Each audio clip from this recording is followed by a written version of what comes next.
Hello everyone, it's 2:30 p.m. Bucharest time, so we are very happy to start the Mental Toughness webinar. My name is Dana Tudor Tănase and I am managing partner at Creative and Bright and your host today. First of all, I would like to thank you all for being with us in this webinar, and I hope that the time spent together will be very valuable for all of us.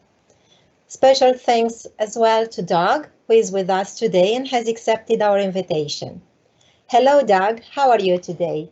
I'm very well, thank you, Dana. And it is beautiful weather here. I hope you have beautiful weather in Bucharest or in Romania too. Indeed, it's very sunny. Yeah, it's excellent. So we are very happy to be with you and to be with all the people are already logged in and live with us in this webinar. And we will talk today about mental toughness. Doug, I will go over your detailed presentation. I will just say that for more than 30 years, you have been studying mental toughness, and together with Professor Peter Clough, you managed to create the MTQPlus tool. I have to confess as well that since Creative and Bright became AQR International's main partner for 3 countries, Romania, Ukraine, and Republic of Moldova, I have talked about mental toughness, and most of the people we talked to, managers and HR people, wanted to know more and needed extra details on the concept. So I would like to start with the first question for you. What information can you bring us today about mental toughness to clarify the concept for everyone? And basically, what is mental toughness about? Okay, thank you, Dana. I shall do my best to clarify things and answer that question. So the big question is, what is mental toughness? And you're right, Dana, that I have worked with this for almost 30 years. People think this is a new idea. It isn't, but it's an idea that we all know is important.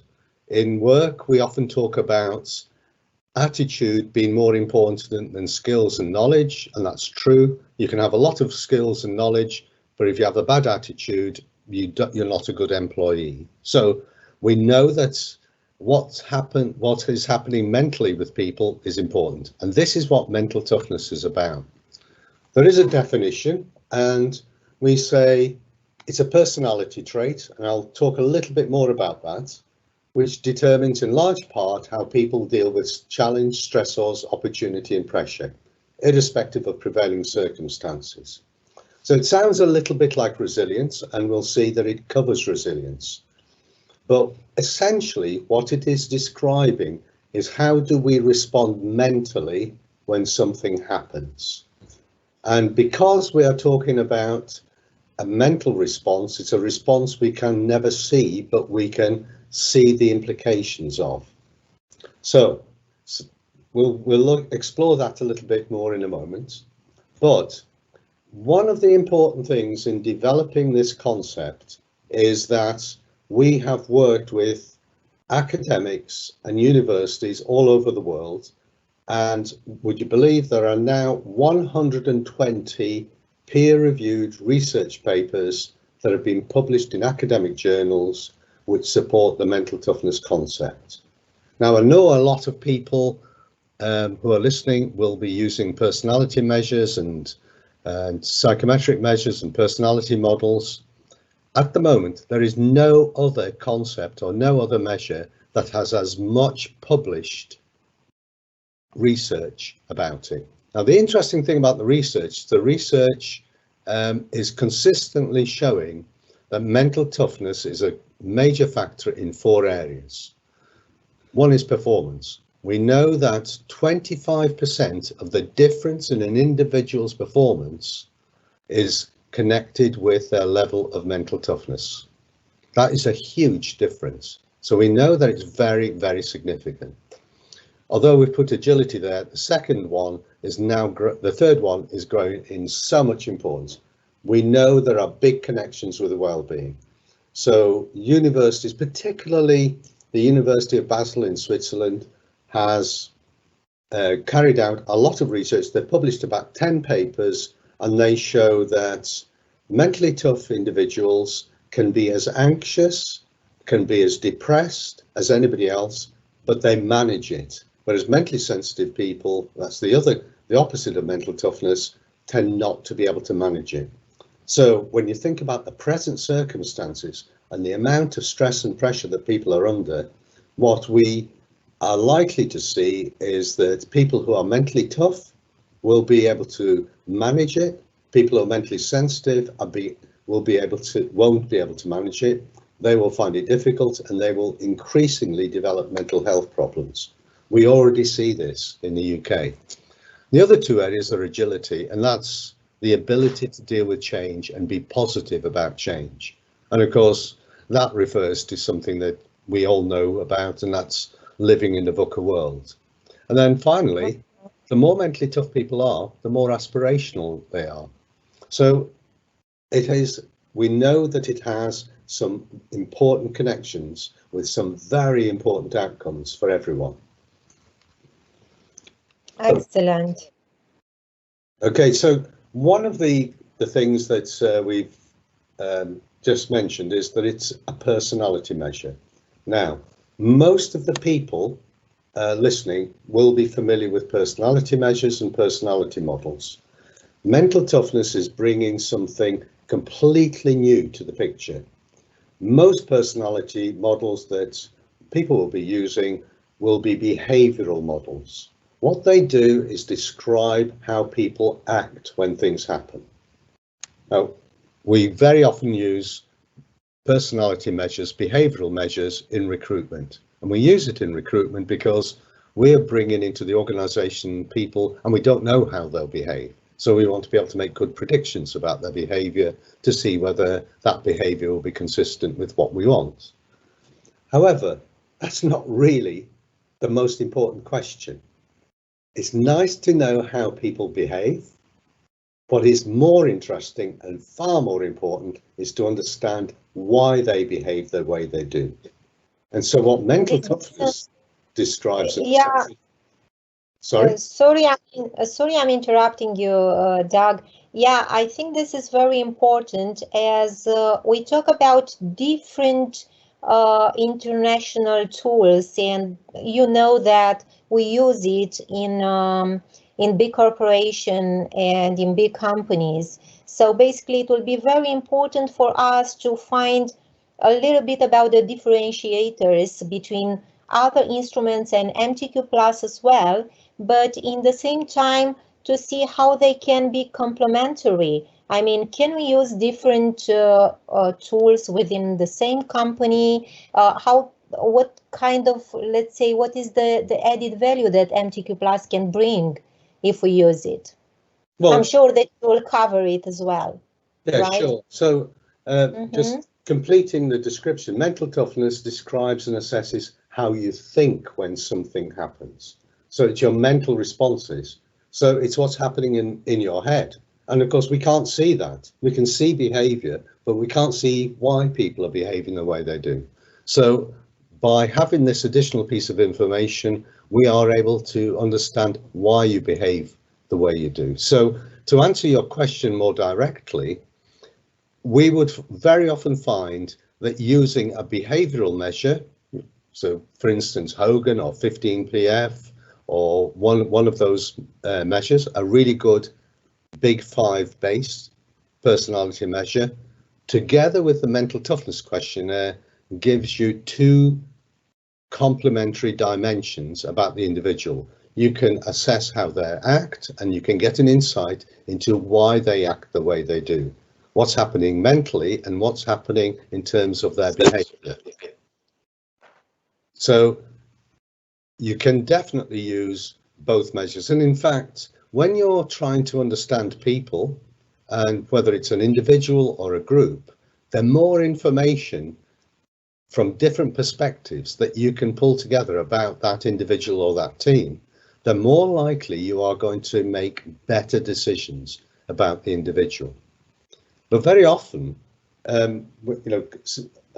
of the time, people will use the mental toughness questionnaire in a recruitment or a selection or a promotion setting. And that's where they want to assess whether people have got the right level of mental toughness to join the organisation or progress in the organisation. But a lot of the time, we find the mental toughness questionnaire is used within an organisation and in a kind of broad talent management application, because the reality is, if we're careful, we can improve the performance and well-being of every employee in the business. But to do that, we have to understand them better. So mental toughness will quite often be used on its own as a means of understanding and assessing what is happening to the people in our organisation. How are they dealing with change? How are they dealing with the restructuring? How are they dealing with COVID-19 and having to work from home when they were previously working in offices? Mental toughness is giving us an insight into how they are responding mentally. And that's what we can't see, but what we need to know. Okay. Okay. Yeah, so, yeah. I'll continue. This is definitely. Definitely go on. Yes. Right. Okay. So people think this is a brand new idea. It isn't. It's at least 2,500 years old. And of course, you are much closer to ancient Greece than I am. The first person to talk about mental toughness was Plato. That's 2,500 years ago. He identified the 4 cardinal virtues: wisdom, temperance, justice, and one of those was fortitude. And if you look at the way he describes fortitude, which he describes as having emotional power and the ability to withstand adversity, and he said well-being is the highest aim of moral thought and conduct, he also understood that there was a difference between just being happy and being contented. He was describing exactly what we today call mental toughness. So for 2,500 years, people have understood it's important, but have never been able to fully understand exactly what it is, to be able to have a language and a description of mental toughness or fortitude, which they can work with. We have that now, and that is the contribution that Professor Peter Clough made. So in more recent times, we know that one of the origins was what we understand as health psychology. A lot of work was done on resilience, and what we understood was resilience was a passive concept. It described how we respond to something going wrong.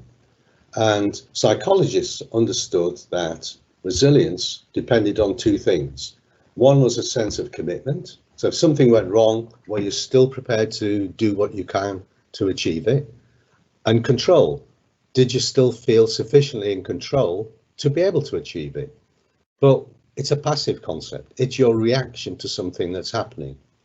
And then in the 1980s, a woman researcher called Cabasa realized that some people approached adversity, setback and challenge not in a passive way, but in a very active way. They were very positive about it. They saw opportunity where other people saw threat. And so she said that there's a third element now, and she called her concept hardiness to separate it from resilience. And challenge was simply the idea that in the middle of everything that's happening, you tend to see the opportunity and not the threat. And of course, there were other people who began to contribute. Probably the biggest and most important contribution was from an American sports coach called Jim Lower. And he became famous because he took good, competent athletes and turned them into world champions and gold medalists at a time when there were other better athletes around. So, for example, his first success was with a tennis player called Jim Courier, and he turned Jim Courier into the world's #1 tennis player, even though there were much better tennis players around. And then he repeated that with somebody you will know probably better, Andre Agassi. For 4 years, Andre Agassi was the world's #1, but he was not the best tennis player of his generation. So Jim Lower understood that there is something that can be added to abilities and knowledge and skills that makes you even better. And he called that mental toughness. So the origin of the term mental toughness comes from Jim Lower. And then in the early 1990s, a lot of researchers wanted to understand this better. One of those researchers was Professor Peter Clough. I happen to be working with Peter Clough. In fact, I've been working with Peter Clough since 1992, so it's 28 years. And he suggested that the concept that Kabasa had developed, control, challenge, was missing something. And he said, it doesn't seem to explain or include confidence. And he added that, carried out research and demonstrated that mental toughness, which was the concept that Plato had spoken about and Jim Lower was speaking about, now consisted of 4 elements. Now, before we move on, there are a couple of things that are important. It's very easy to, when we're talking about mental toughness, to assume that mental toughness is a highly desirable state and it's the goal of everyone, and that mental sensitivity, which is the other end of the scale, is bad. This is not the case. We are who we are. There are some advantages in being mentally tough, but there are also potential disadvantages. You can be too mentally tough. And there are disadvantages of being mentally sensitive, but curiously, there are some advantages of being mentally sensitive. The key to it all is, the second point I'm making, is self-awareness. We do not have to change. We do not all have to become mentally tough, but we all have to understand our mindset, the way we think, to be able to identify the strengths and weaknesses. And once we know what those weaknesses are, or what those issues are, and that's true for mentally tough and mentally sensitive people, we can optimize that. But it's a bit like going to the doctor. If you're not well, you want the doctor to be able to say, and this is why you're not well, and here is the right solution. Here are the right tablets to take. It's very much like that. It's exactly like that. The third thing that we know is that culture is important. We know that mental toughness is partly genetic, but it's also partly environmental. And of course, culture determines the environment for a lot of people. We also know that the people at the top of an organization will influence heavily the mental toughness or mental sensitivity of people further down the organization. So in developing mental toughness, the rule is generally start at the top and you'll change everything. The last thing we know is that it is possible also to look at the mental toughness profile of groups. And that helps us because we can understand how groups respond to events collectively. That gives us an idea of an important aspect of their culture. So, what exactly is mental toughness? Well, we now know that it has 4 constructs or 4 big elements: control, commitment, challenge and confidence.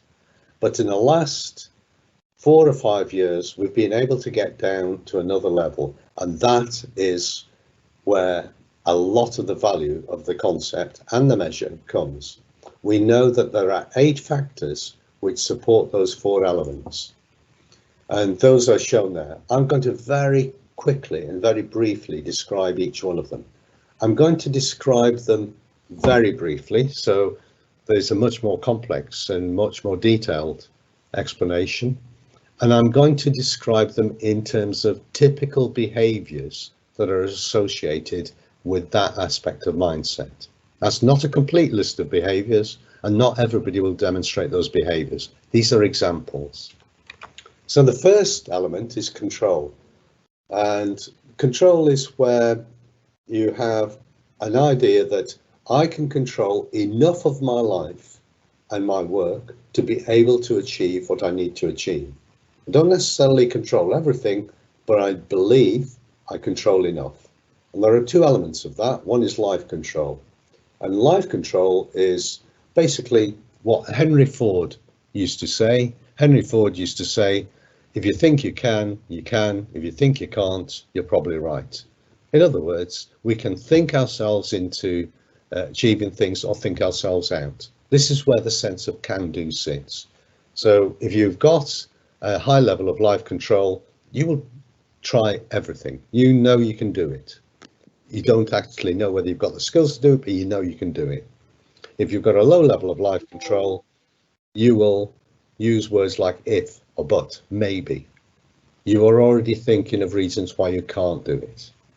The second of the control elements is emotional control. And this is, we all experience emotions. We can't avoid those. We get angry, we get sad, we get excited. But some of us are able to manage our emotional responses so that we demonstrate the right emotional responses for the situation. Some of us cannot manage our responses, and we allow our emotions to reveal themselves and often allow our emotions to dictate our behaviors. So control consists of those two elements, life control and emotional control. The second of the elements is commitment. And commitment is, well, Peter Clough describes it as stickability. We talk about it as the ability to make promises and keep promises. And the first element or first factor is goal orientation. And that's really about the extent to which you as an individual are prepared to set goals and targets for yourself and like working to goals and targets. So if somebody asks me to do something urgent, one of the first questions I might ask if I'm goal orientated is, how many do you need? When do you need it by? Because I like visualizing what a successful outcome will be like. And goal orientated people often get their sense of drive from visualizing their goal or target. Other people don't think in terms of goals and targets. It doesn't seem to register for them. However, not everybody who will make a promise or set a goal or a target will achieve that, and quite often it's because they will not make the effort. So somebody who has a high level of achievement orientation has a mental approach saying, I'm going to do whatever it takes, I'm going to give it everything. People who've got a low level of achievement orientation will mentally say, I really don't want to do this work. I don't want to work so hard. I don't like that. So what we've seen so far is control and commitment. But the third element, which is the element that Kabasa introduced, is challenge. And we have been able to take what she did and understand it better. We know here that there are two factors. And the first one we call risk orientation. And this is really describing the extent to which you see opportunity in everything, even in chaos, even in adversity, even when there's COVID-19 all over the place. And we can see that. You know, we see some people just disappearing into their houses, putting a blanket over their head, and they're just waiting for it to go away. Other people are being much more dynamic, much more entrepreneurial, and they are seizing opportunity. They see the opportunity in even the worst of circumstances. So these are people who like doing exciting things, they like challenges, they like doing difficult things, they also like problem solving. They are very much into a solution-based approach. People who are not risk-orientated have the opposite approach. However, some people, when they do things, if it doesn't work, their approach will be, that didn't work, I'm never going to do that again. Others will say, that didn't work, but I've learned something from that. I now know how to do it better. Let's do it again. So, and again, that's just a difference in the mental approach. So what we know is the second factor in challenge is learning orientation. And that's understanding that everything I do in life is an opportunity for learning. I can learn from everything that happens to me, and I can also learn from things that happen to the people around me. I'm going to be reflective, I'm going to be optimistic, and I will extract every bit of learning. In terms of growing you as a person, I would say this is almost the most important of the 8 factors. Then finally, the work that Peter Clough introduced is he correctly identified that confidence hadn't been included in any of the previous models, but he found that there were 2 factors here. One was having confidence and ability. Now, confidence is about self-belief, and there's an interesting relationship with ability. What we found in the early research is that some people had ability but didn't believe in their own ability. They thought they were still missing something. They thought other people knew more. And if they did, they didn't use their ability. So they could be very able, but because they weren't confident about their ability, they didn't use it. Then unfortunately, I'm sure it's the same in Romania as it is here, we sometimes found people with very little ability who thought they had a lot. But that's a problem we haven't found a solution to yet. The second factor here, and the final component of the mental toughness concept, is interpersonal confidence. And again, in the research, we found people who are very confident in their abilities. They knew they were capable, they believed in their capability, and yet would enter into a team and not say anything because they hadn't got the confidence to express themselves. They hadn't got the confidence to influence other people as much as they were being influenced by other people. So interpersonal confidence is an important factor in overall confidence. What we've learned in recent times is that one of the most important manifestations of interpersonal confidence is being prepared to ask questions, especially what feels like a stupid question. So people who've got high levels of interpersonal confidence don't mind asking questions. They simply want to know. They want to build a body of knowledge. People with low levels of interpersonal confidence will often not ask a question because they are frightened they will look stupid in asking a question. So that is a very quick run through of the concept. I hope everybody can understand it. There are 1 or 2 important points. The opposite of mental toughness is mental sensitivity, not mental weakness. We know that there are strengths and weaknesses right across the scale. What we do know, in general, people who are mentally tough seem to have an advantage because, all things being equal, they will often achieve more than mentally sensitive people. But what we do know is that of a mentally sensitive person or people with mental sensitivity understand their mental sensitivity, and this is the importance of using a measure. They are able to do something about it. They can either change it or they can learn to cope with it. So we know we can develop the capability of everyone in an organization and everybody in society. So what is important here is self-awareness.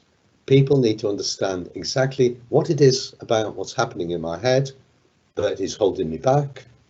What can I do about it? How important is it to do anything?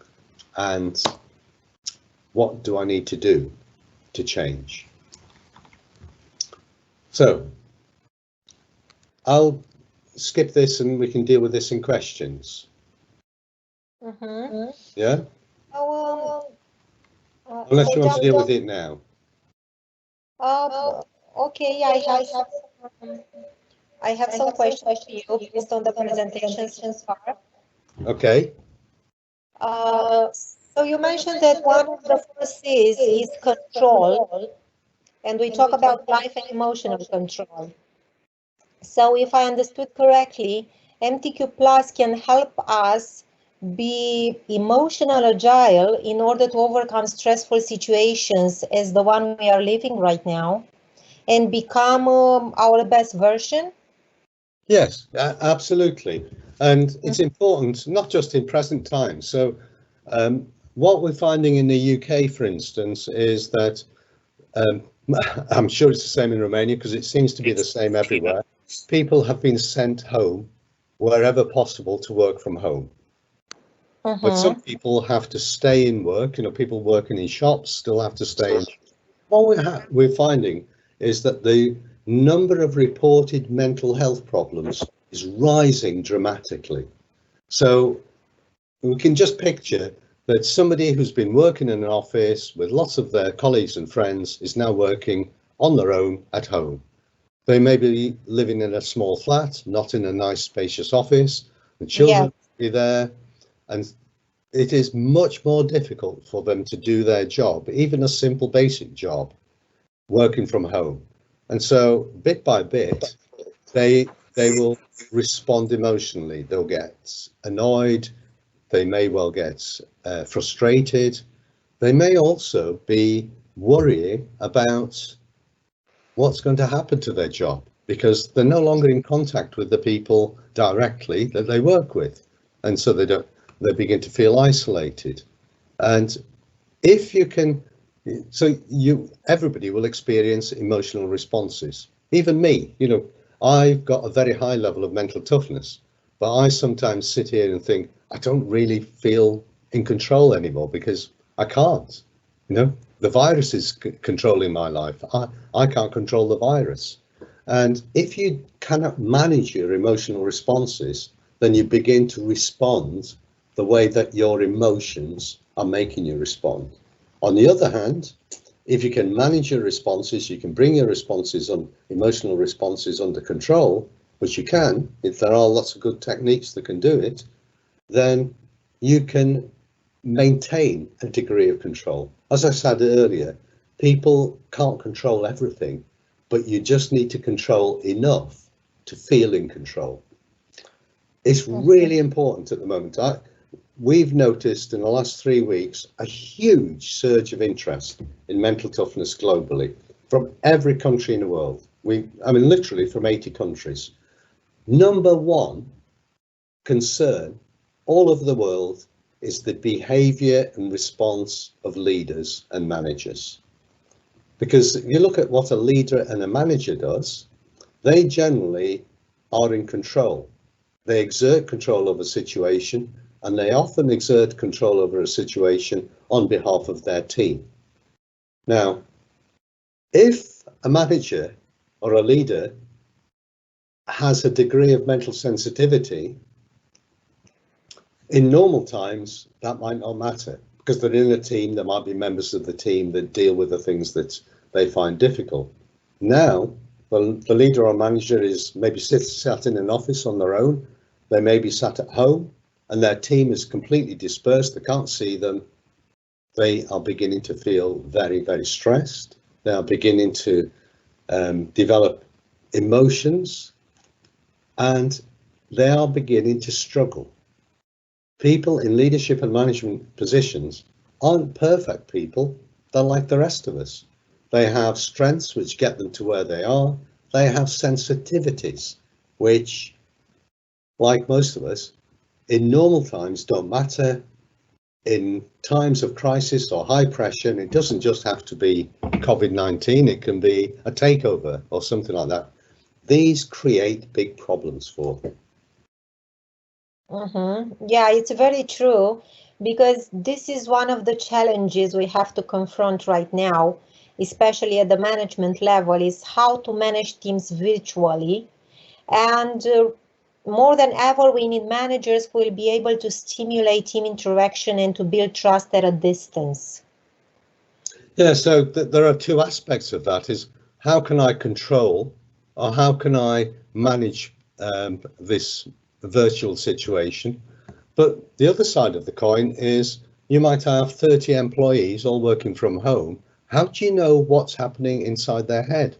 How do you know that, what's their mental state? And it's interesting because I've just said the number one issue all over the world is at the moment looking at leaders and managers. And that's important, because if an organization's leadership and management team isn't functioning, it will fail. The number two concern is staff. People are concerned about the mental health and the well-being of staff because they can't see them. And if you are somebody that's beginning to not perform terribly well, to struggle working from home, you can't see them. You can't see that person. But what you can do is you can assess them. You can look at the the pattern of scores, and you will get an idea of which members of staff you need to pay attention to and which seem to be coping well on their own because they are more mentally tough. The third area is what you've just touched upon. We are really interested to see a growing number of people saying, in 3 months' time or 6 months' time, I need to reassemble my team. I need to reassemble my organisation. And that organisation has to function fast. I really need, for 3 or 6 months, we've had to survive. Now we've got to recover lost ground. We've got to get back to peak performance. But how do I know my employees will be in the state of mind, in the right state of mind, to enable us to do this? Because if they are slowly becoming more, their well-being is reducing whilst they're working from home or working in isolation, when you reassemble the team, they will not be the same people that you sent home. It's going to be really important to be able to assess that and to be able to do something about the gaps that you identify quickly. And this isn't about behaviour. Behavioural measures will not help you to understand this. It is about understanding the mental responses of people. Yeah, and here it comes actually the relationship between mental toughness and how can we optimize the performance of our team. So if you please go forward and explain us this relationship and how this could be very relevant, especially in these difficult times that we live in. Okay, so I'll try and find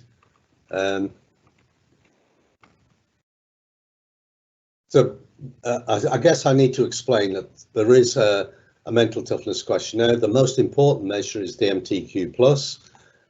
People who use psychometrics will know that there are two important concepts, validity and reliability. The validity and reliability, these are the quality measures, are extremely high. It's a normative measure and it's very fast and easy to respond. So it produces outcome like this. So this is a profile, this is a real profile. And what you can see is that we have an overall mental toughness score for this individual. It sits, like most psychometric measures, on a scale of 1 to 10. The midpoint, the norm, is 5.5. So you can see that this person has a score, it's a male, so I'll call him he, has a score of 5. So he's about normal, typical average. So he should be able to deal with most things. What we can see is when we look at the factors that make up mental toughness, the scores are very different. So this individual's emotional control score is 3. It's at the low end of emotional control, but his life control score is high. So this is a person who has in their mind a strong sense of can-do, but doesn't manage their emotions very well. And you don't need to be a genius to work out what that might mean. Here I want to do something. Oh, it's not gone quite right. Oh, I'm so angry. I'm going to go home. And then very similarly with commitment, we can see goal orientation is high, achievement orientation is low. So this person has grand plans in their head, but won't make the effort, won't do the work. Challenge, we can see the risk orientation is high, but the learning orientation is low. So they're quite prepared to do things, new things, but they don't seem to reflect on what happens and they don't seem to learn from events and move on. Then finally, we've got confidence and abilities and interpersonal confidence. Their confidence and abilities is high, but their interpersonal confidence, their ability to express themselves is low. Now, what was happening with this individual is bit by bit, this person's performance was dropping. This is a middle manager.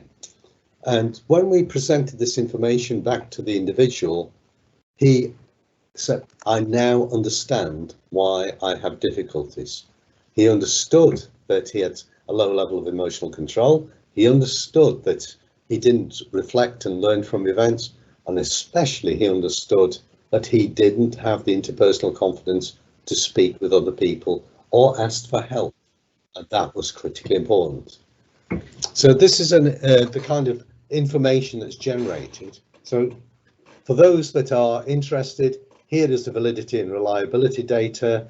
It is amongst the best of any psychometric tests in the world.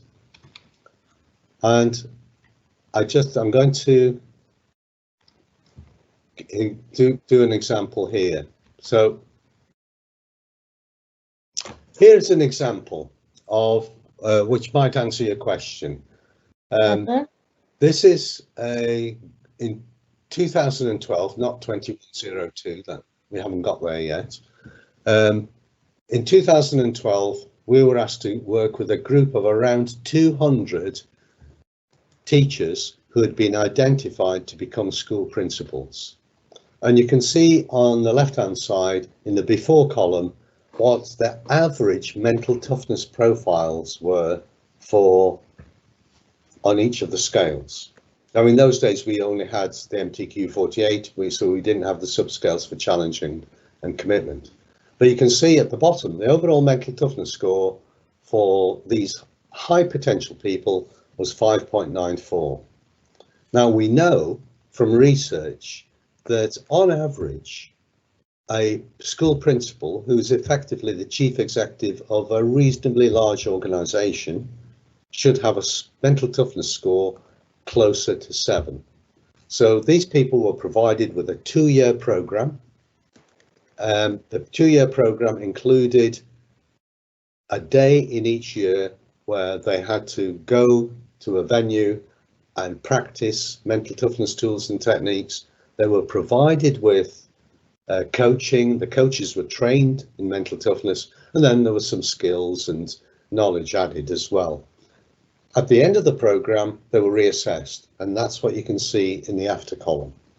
So if this was an organization and you were looking, and you were saying, I was looking at the leadership or the management team, and you saw this as before, you would be a little bit concerned because this perhaps wasn't strong enough to be able to lead an organization.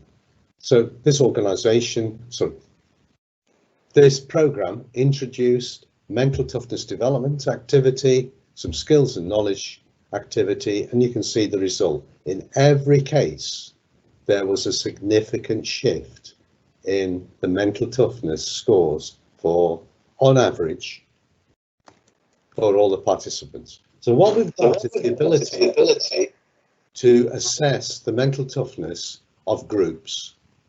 And what we've got is the ability to measure that at different points in time. So you can see whether you're growing, you can see exactly in terms of each of the factors where there's a difference.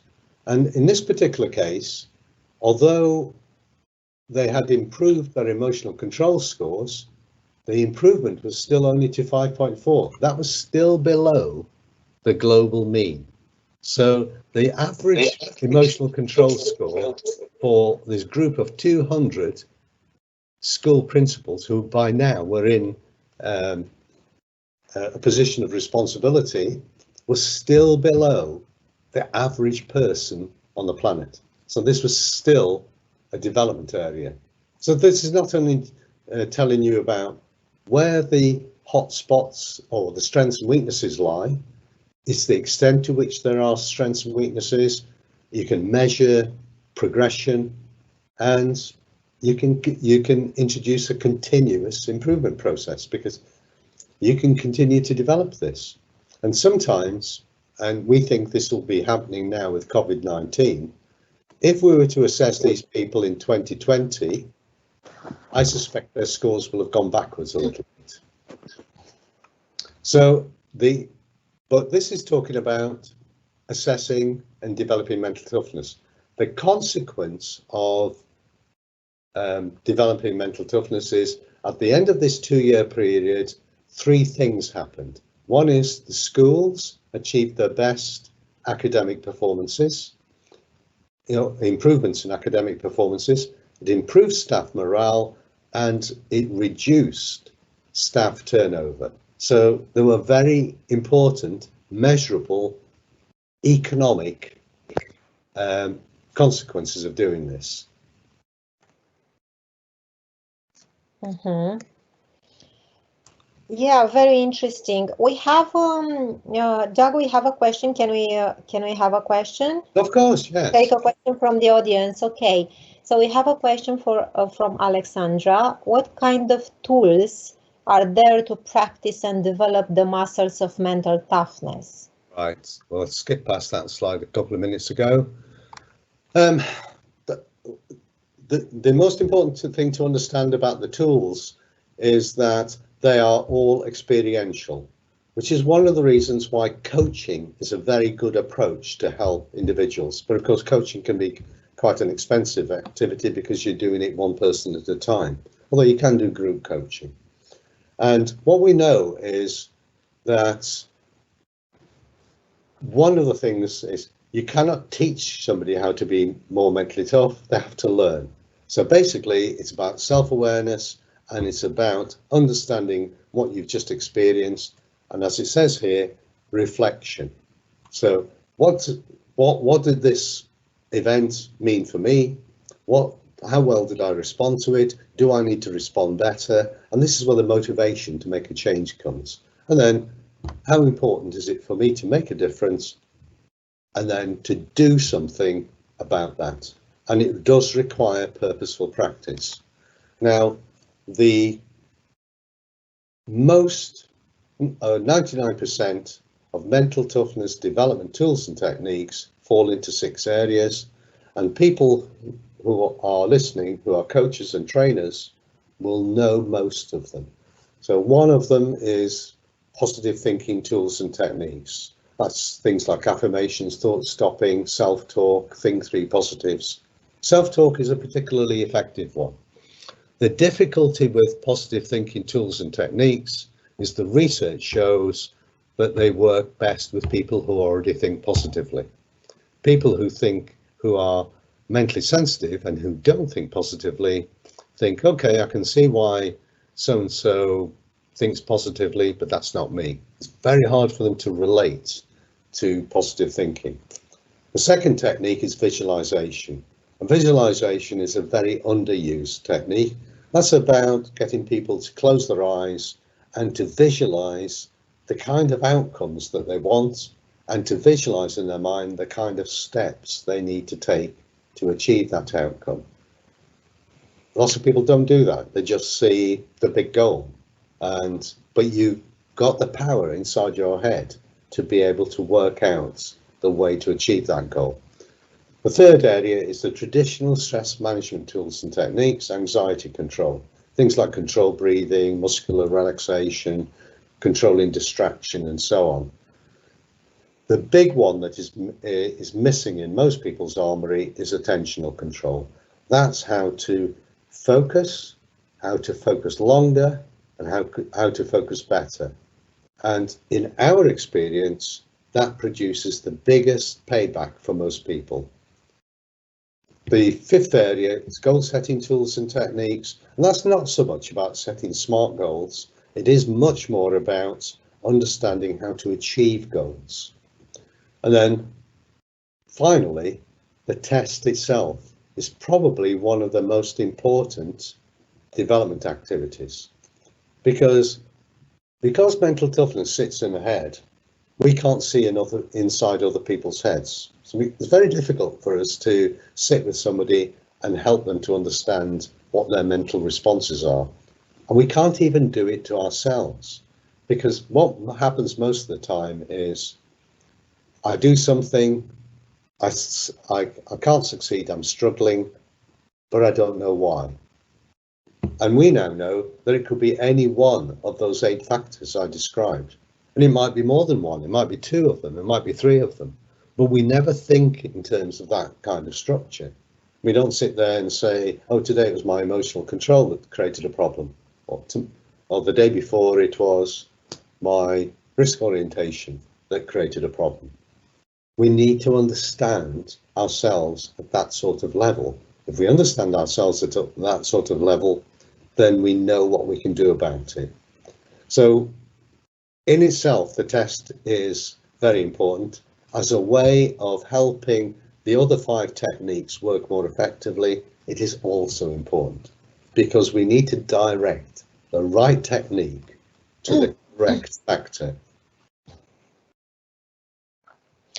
Okay, so basically we have to pay attention at all details, and based on the situation and the role as well, we can develop a different, let's say, development program. And in other words, we can assess a team or an individual by using MTQPlus, and after that to prepare a development plan or a program, and after that to reassess, right? Oh, absolutely. And if the feedback has been effective and the individual understands what their needs are, they can be very engaged in their own development.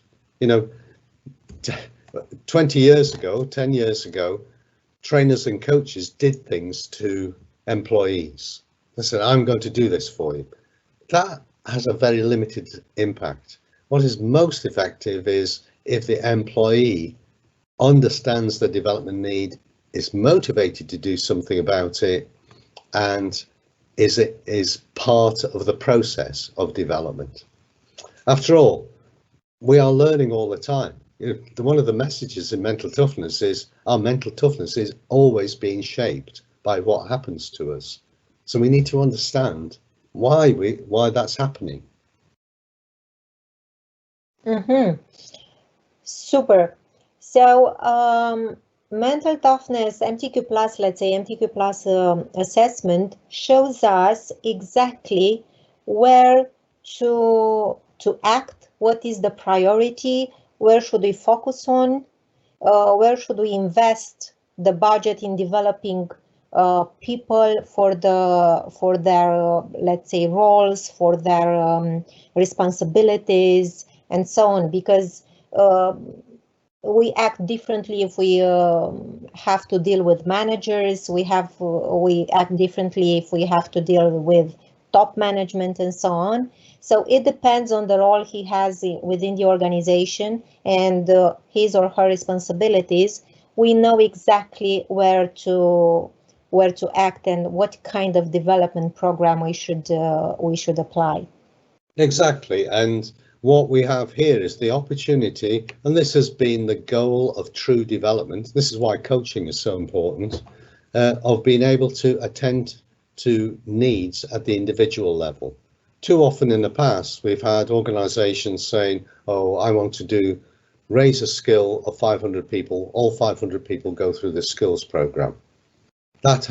Everybody knows that has very limited impact, because some people will be interested in it, some people won't. So they're not going to get any benefit from the program. Some people may already possess the skills, and all we're doing is wasting the time. And what we are doing now is we're getting close. We work with a very clever professor, Professor Paul Brown, who has described this as getting very close to a true understanding of id. In other words, a true understanding of what makes each and every one of us, we're all complex, what makes each and every one of us tick. So if there is an aspect of my profile that is creating problems for me, then I should be focusing on that. The person next to me might have an entirely different need, but there's no point both of us going through the same training course or training program, because it might not even improve things for either of us. It might only improve things for one of us. It's very unlikely that it's going to improve anything for both of us. So here we have something that is improving our ability to diagnose what is happening with the individuals in the organization and create a collective picture.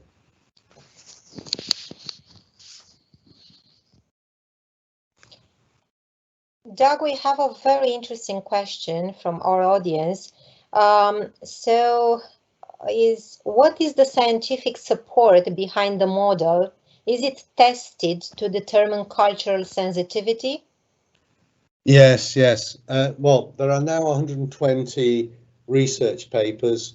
The roots are really, as I said earlier, are based come from health psychology, although some people will understand there's been another sort of movement that is based on people like Seligman and Dweck that has come from educational psychology, and the two seem to be coming together. So, but nevertheless, mental toughness seems to capture all of that. There is a phenomenal amount of research. Not only is that research independent, that's one of the most important things to understand. We help people with data at universities. We give them data and we give them access to the questionnaires, but we never tell them what to do or what the outcomes of the research should be, or even what they should be researching. We're interested to understand what the mental toughness concept is doing better. One thing that we do know is we now work in 80 countries. Whenever we go into a new territory, we have to carry out, in a proper way, something called an equivalency study. So we know what the global picture looks like, what the average person on the planet looks like, but we also need to understand, are the patterns of scores the same in Romania as they are in the rest of Europe and the rest of the world? And the answer we now know is yes, they are. And it's really interesting that generally overall mental toughness is the same almost anywhere you go. But the differences, the cultural differences, are reflected in the profiles. So I'll give you an example. One of the constructs, one of the elements is commitment. In general, in Europe, in North America, the average score is 5.5 on a scale of 1 to 10. If we go to China, and we have a big study of about 12,000 people, the average score is 7.2.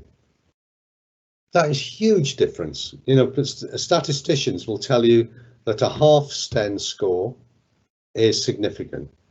To have a difference of 1.7 STENs is huge. But anybody who's worked in China will tell you that if you work in China and you say to somebody, we're going to start a meeting at 9 o'clock, 2 minutes to 9 o'clock, everyone is there. Nobody is ever late. And if you're working with a group, as I've done, and I've said to people, right, it's the end of day one, we're coming back for day two of a program, and I want you to do some homework. It'll take you an hour tonight. Every single one will do it. So their sense of commitment is deeply ingrained in their culture. We do a lot of work in the Middle East. In the Middle East, the average score on that scale is around 4.8. So it's 0.7 below 5.5. But anybody who's worked in the Middle East will know that their concept of time is different to the Western concept of time. So, a little example from before, if you call a meeting for 9 o'clock, it's very rare that everybody that should be in that meeting will be there at 9 o'clock. Maybe 9:15, maybe 9:30, sometimes even 10 o'clock, because time has a different meaning for them. So we can pick up cultural differences, but it appears that the mental toughness concept and its construct and its factors applies everywhere we go, because wherever you go, you will see a pattern of normal distribution pattern of scores, and you will see the ability to differentiate within that population. So we know it works all over the world, but we also know that we can pick up cultural differences and explain cultural differences.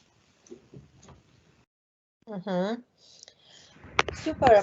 We have another question, very interesting. I already answered, but I would like you to go into details, maybe for 2 or 3 roles. So the question is, do you have benchmarks of overall scores for different roles? And I know that we have, but can you please go into details, please?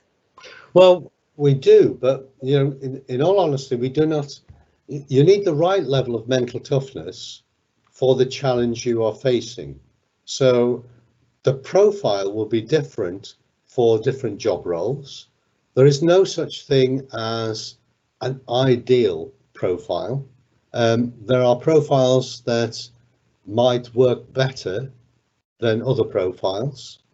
But yes, you can create a profile, but what we find is for an individual, how do I express this? An individual can have the ideal profile and they will do well.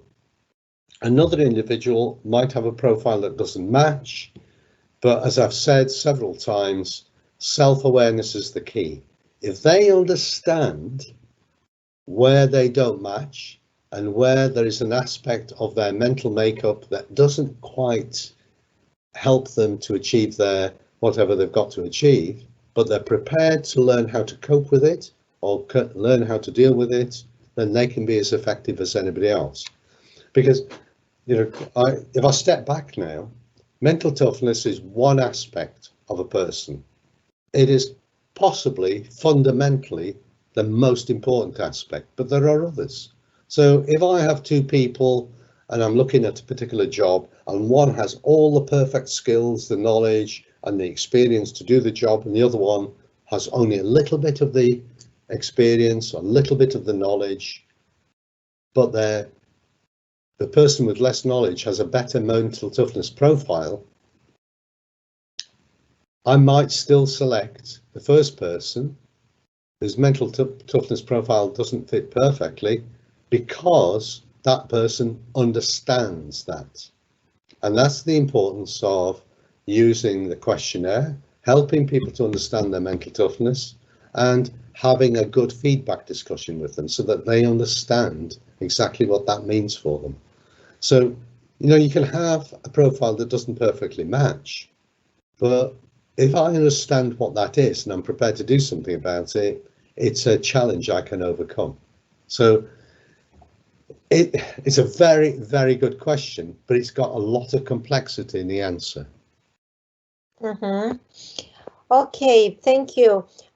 Doug, from the feedback you have from AQR International customers, what are the main benefits they have seen at the business level by using MTQPlus? Can you please refer to some of them? Yeah, sure. Important? So, firstly, the big benefit is, as I said right at the beginning, they're able to understand and assess something that they know is important, but they've never been able to do before. And some people, we call it mental toughness, but some people will use slightly different language. They'll say, I now understand the attitude of my staff better, or attitude of teams better. So we've always known, I mean, in Britain, there is a saying, most people are hired on the on the basis of their knowledge and skills, but when they're fired because of their attitude. So we know attitude is at least as important as knowledge and skills. What we're able to do now is bring an understanding of what attitude is. So that's the first thing. The second thing is, because of the careful development of the measure, we are able to show people how to introduce evidence-based practice. So I'll give you an example. We've been working with a major university in the UK, and the university recruits 2,000 students to 4 programs each year. On average, 20% of the students drop out in the first 10 weeks of a 3-year program. They don't lose many after that. So that means they lose 400 students every year. That 400 students, on average, is worth £30,000 in income to the university. That's the kind of fees that the student would pay if they stayed for the whole 3 years. So if they lose 400 students every year and they're losing £30,000, they are losing £12,000 every year. Now, what we know is that students drop out of a university course for many reasons. Some of them are good and some of them are very relevant, but an awful lot drop out because of the pressure they feel and their inability to respond to the pressure. In other words, because they are often more mentally sensitive, and the sudden shock of the new way of living and working creates problems and they give up. So what we say is, well, we know that the more mentally sensitive people will give up the course. So if you assess everybody at the beginning of each year, then you can identify who are the most mentally sensitive, and you can put them into programs as quickly as you can that will help them to understand their mental sensitivity, particularly in terms of the pressures of the course, and we can help to develop those people. And if you do that properly and correctly, you should see a reduction in the number of students you lose. The program is now in its third year. The dropout rate has halved. So in other words, what we can see is we are understanding the attitude and the mindset of the students in a very important and valuable way. And we can use that. And what the upshot is that the university still loses some money, but it only loses £6 million a year now, not 12. And the cost of the programme is around £400,000 a year. So if you think about it in terms of value for money, return on investment, which we're always trying to assess, the return on investment is fantastic. If you're thinking about it in terms of evidence-based practice, we have an outcome that's reduced dropout, and we can explain that outcome because we know we are changing or working with the mental toughness of the students. So when we're talking about evidence-based practice, one of the most important things to understand is that evidence just doesn't come from a correlation. There has to be an explanation for the correlation, and mental toughness provides that explanation. Now, we have very similar studies in organisations. One of the biggest and most successful projects was with a very big international organisation called Serco. And Serco decided to sell one of its businesses. But when people came to look at the business, they said, we're not very keen to buy this business. The people don't seem to be ready, or they don't seem to be behaving enthusiastically. You've got an interesting business, but we don't like the staff and the leadership teams. So again, there's a very big program. I think they worked with about 600 managers. They improved the mental approach, the mental toughness of the whole of the management team, which in turn improved the mental toughness of the rest of the organisation. And once they've achieved that, they were able to move the organisation on and sell it to an even better organisation. So we know that developing mental toughness is an important enabler. It's not an outcome for itself. It is the means by which you can achieve very important outcomes. As I said at the beginning, you can improve performance. You can definitely improve well-being. You can definitely improve agility, the ability to respond to change, to sudden shocks and so on. And you can raise the aspirations of an individual or a group. And if we talk to organisations all over the world, every organisation I speak to is interested in those four things. Thank you so much, Doug. So I think that this is something that we can keep it in mind, that it's very important to understand the mindset of our employees, the way they think, in order to know what to do for them to improve the agility, the performance, the well-being level as well. So these are very, very important indeed. Now, let me check if we have any other questions from the audience. Okay. I still have a question for you, Doug. Okay. Okay. As we mentioned, you and me, we live difficult times, and we don't have any mental map for it, so we have to adapt fast, or as fast as possible. Could you please be so kind to tell us, based on what you feel in the UK, how do you think the business world will look like in the near future? What are your expectations after the pandemic? And how do you see things? I'm talking about you, the business people you talk to. So how do you feel it? How do you think will be the big, or what will be the big change after the pandemic? Well, I think there'll be a lot of changes. Thank you for that question. I'm often more comfortable with those questions.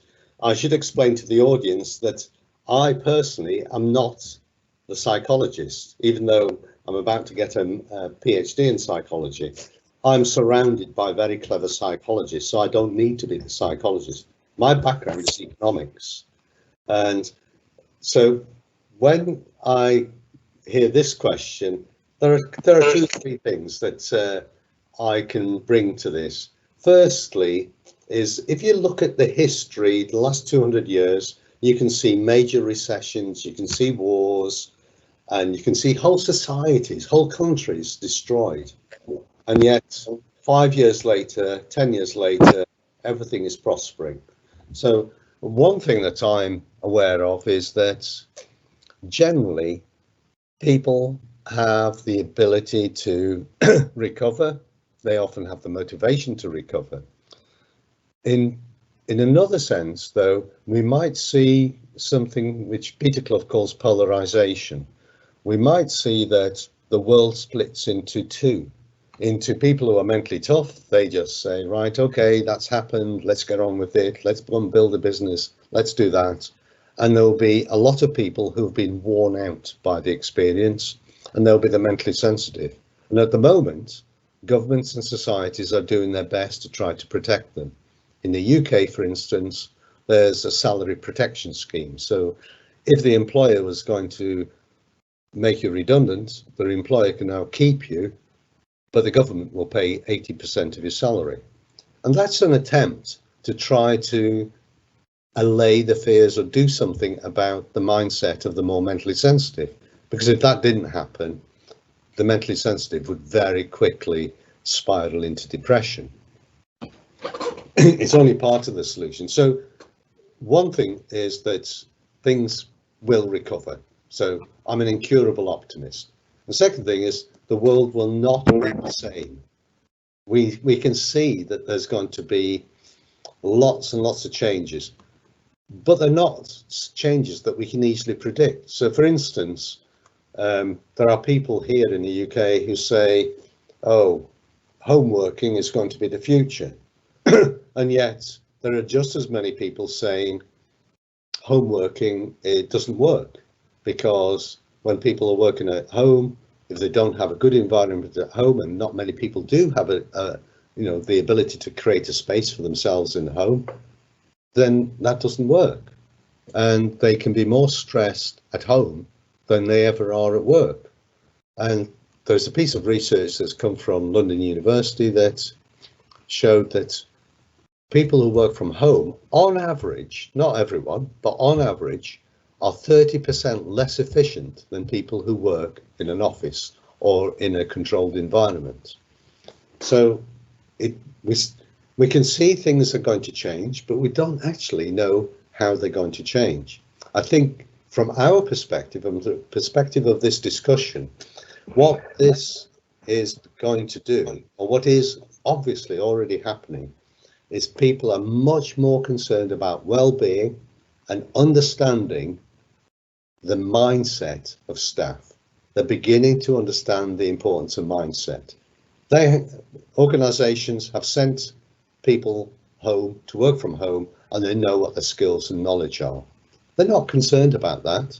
They're not even concerned about being able to upgrade those skills and knowledge while people are at home. What they are concerned about is the attitude and the positivity of those people, because that is going to make a big difference to the performance of an organization. So I think in terms of personal development or individual development and organizational development, we're going to see a big emphasis on understanding mindset, mental toughness, resilience, and well-being. That's just going to grow. Thank you, Doug. How mentally tough do you consider our politicians are? Oh, wow, that's a really good question. Which country are you talking about? Because if it's the United States, I think we have somebody who's supremely mentally tough, and he demonstrates that being mentally tough is not always a good thing. I see. Yeah, no, but generally, politicians have to be mentally tough. We have a new government. We have a prime minister who took power at the end of last year, and he was obviously very excited about leading a program of growth and change. But by January, he was out of control, and yet he has to lead a whole country. So, you look at the pressure that politicians are under. They have to be incredibly mentally tough. Mm-hmm. Okay, Doug, thank you so much. It seems that we already are about to finish the webinar today. So thank you, Doug. Thank you for being today with us and for all the information necessary and for being so kind to answer to the questions. And special thanks as well to Doing Business again for everything and for organizing this event. And of course, last but not the least, thank you to all of you for being here with us. And I hope that all the information provided by Doug were valuable, and you can use it in order to see different opportunities, maybe solutions, or I don't know, to see different perspectives for your business, for your people, because we really need to develop them, and we really need to take care of us and to be as mentally tough as possible in order to overcome this kind of difficult situations. And not only. I wish you to have a great day and stay positive in order to see the opportunities. Thank you very much, everyone.